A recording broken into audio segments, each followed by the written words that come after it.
Hello, I'm Christopher L. Durham, oral maxillofacial surgeon in Greensboro, North Carolina, and I grew up in the big city of Henderson, North Carolina, in Vance County.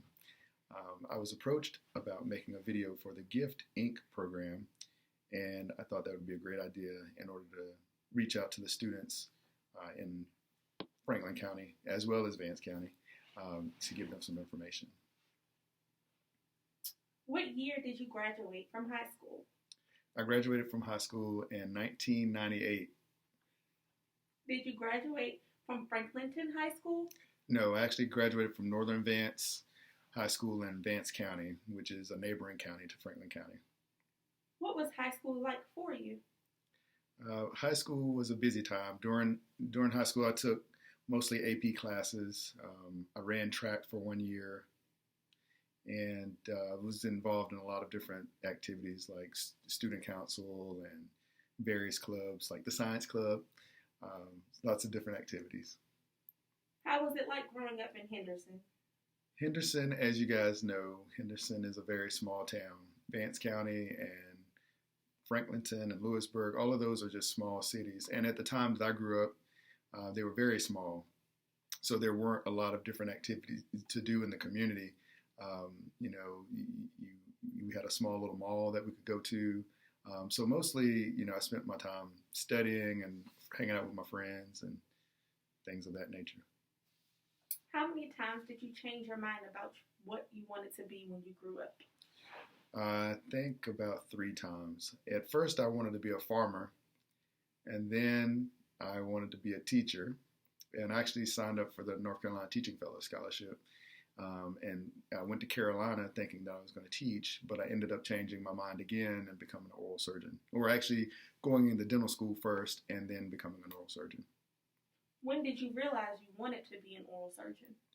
Um, Actually, if you rewind back to the time I was in high school, we had a program where we could do shadowing with the local professional.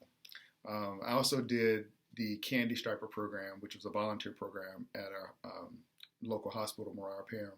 So I did that to begin with when I was in maybe middle school or high school. And then in high school, we had a shadowing program where I shadowed a dentist in Warren County. And his name was Dr. Henderson. And Dr. Henderson was an African American dentist. And I thought that was really cool.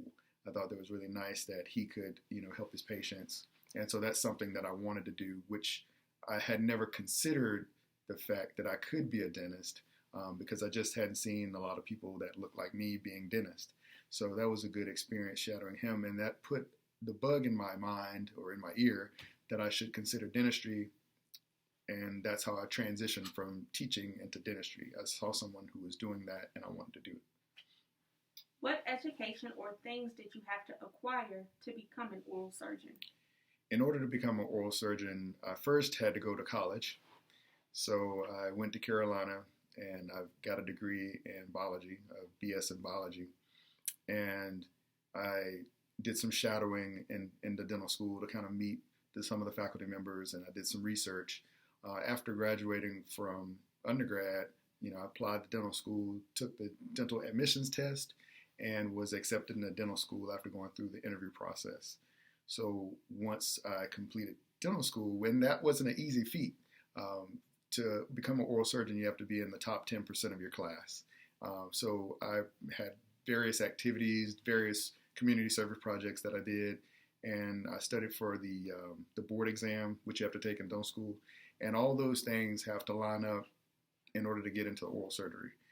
So I did everything, and I was accepted into an oral surgery program, which was in Richmond, Virginia, and that was also a 4-year program. Dental school is 4 years, and then oral surgery was another 4 years. Was it difficult for you on your path to your career? Difficult is an understatement for the path that it takes to become an oral surgeon or even a dentist. There's a lot of different variables and a lot of different potholes that you can hit along the way, from grades to challenges to just things that happen with your family. There's a lot of things that can happen in a course of 8 to 12 years in order to reach your goal.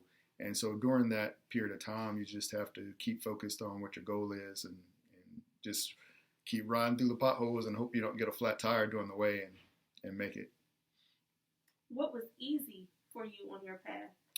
Um, there wasn't a lot of things that was easy along the path, but making friends along the way, forming relationships, meeting some beautiful people, going through the college process and the dental school and the oral surgery process.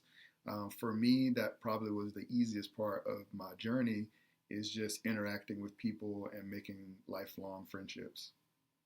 What was important for you to do or remember on your journey to your career? Just to remember the people that you pass on the way up.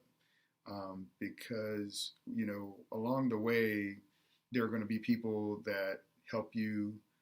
There are going to be people that you pass that may not be able to help you or may not be able to reach the goals that you reach.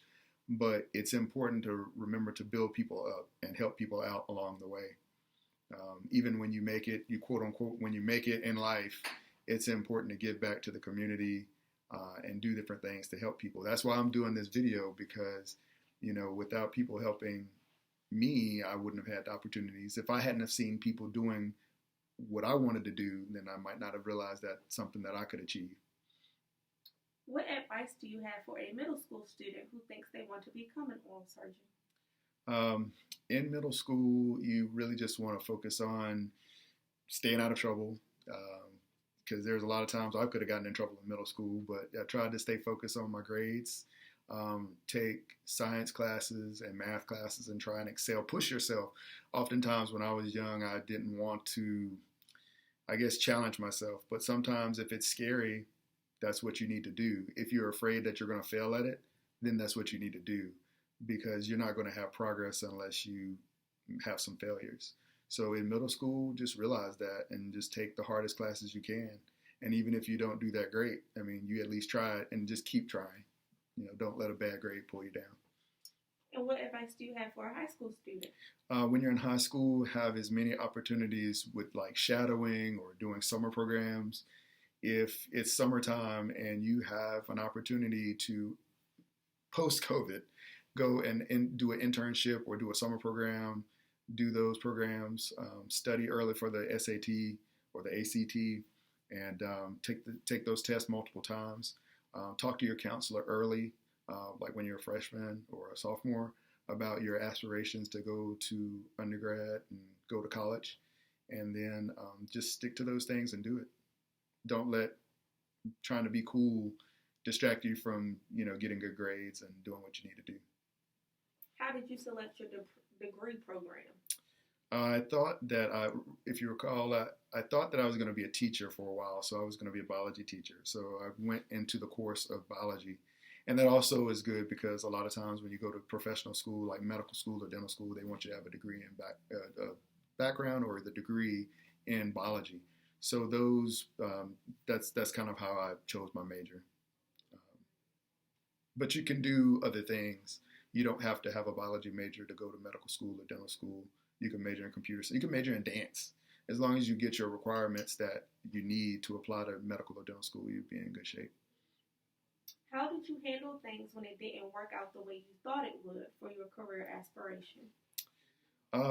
Sometimes you just have to keep grinding. I mean, you're going to not always get a good grade on a test. You're not going to get a perfect score on the SAT or the DAT or whatever AT there might be.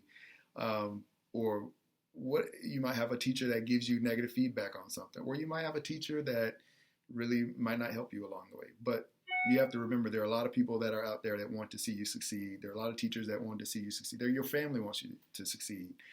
So you just have to keep at it and keep focused and just keep working towards your goal. Don't let it hold you back. Don't take no for an answer. Did you have a plan B? If yes, what was it? So, well, my plan B was to be a biology teacher. If the dentistry, the whole thing didn't work out, I was going to be a high school biology teacher. And then with oral surgery, my fallback plan was to just be a general dentist. So the way it works is I'm a specialist. So I went to dental school, and then I could have practiced as a dentist, but I chose to go into residency and specialize as an oral surgeon. So if the oral surgery program, if that didn't work, then I was just going to practice as a general dentist. What obstacles did you have to overcome to get to your career? taking all the various tests, having great grades, maintaining good grades throughout the whole process. Those are just big obstacles. In undergrad, my grandmother passed away, which was a big obstacle for me. I pledged a fraternity, which was it was a very challenging thing in undergrad, but it was a very good thing. But I had some issues with my grades early on, but I was able to correct those things. Just a lot of different various things that occurred during the process of my education. You're going to have life events that happen, and they're sometimes distracting from what you want to do, but you have to just stay focused. So, if you guys have any questions, this basically concludes the video, but if you have any questions, you can email me at dr.christopherdurham@gmail.com. So that's dr.christopherdurham@gmail.com if you have any questions or you want to email me anything, any questions that you have about the process or what I've gone through. Thank you.